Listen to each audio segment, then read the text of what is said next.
Hey everyone. Um, I've got a couple of poems I'd like to share with you from my book, These Stones. Um, this was a series of poems called Liturgical Meditations, and there's a couple that are relevant to Advent. We just entered into the season of Advent on the church calendar, and what that is a time of anticipating the coming of the Christ child, anticipating the birth of Jesus.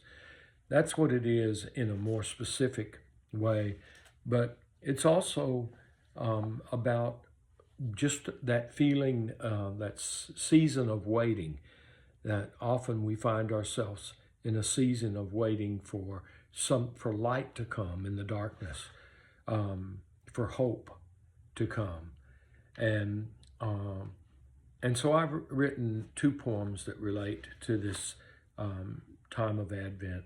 The first one is actually called "Waiting," a poem for Advent.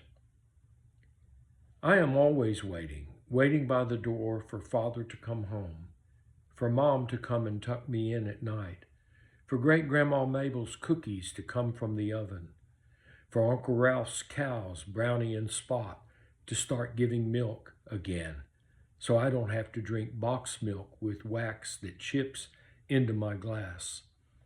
I am always waiting, waiting for the yelling to stop and sleep to begin, for dreams to come and wrap me in the night, for promises made and promises kept, for the door to slam, Dad to come home, Mom to leave.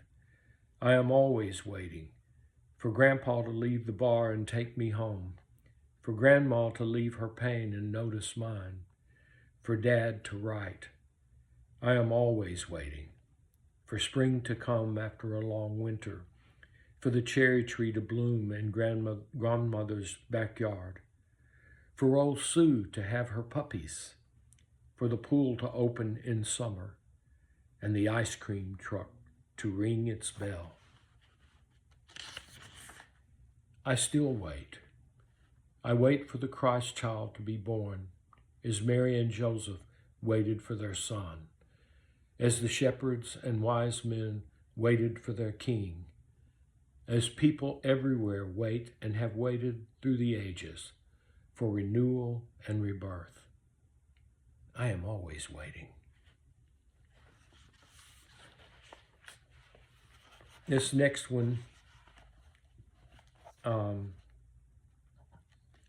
may be the strangest poem I've ever written, and it sort of came to me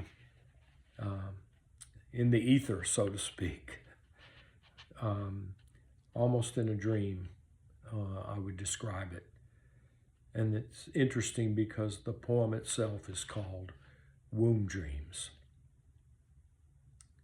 A mother holds in her belly the promise of life. What about she who holds the promise of a people? Bad enough that a child comes into the world burdened with the unmet dreams of his parents.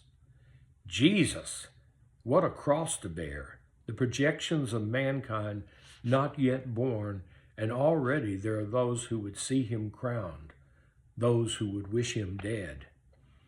No coming into the world afloat like Moses, embraced by his captors. No, no, not this child. Thrust into a world of manure and the sweat of beasts, he starts his life rejected, turned away. He will end his life the same. For now he is swaddled by a mother's fierce love. His womb dreams are veiled in the not yet awake. Behind sealed lids and darkness, he dreams of wild seas, bread and wine, carrion crows lashing the air.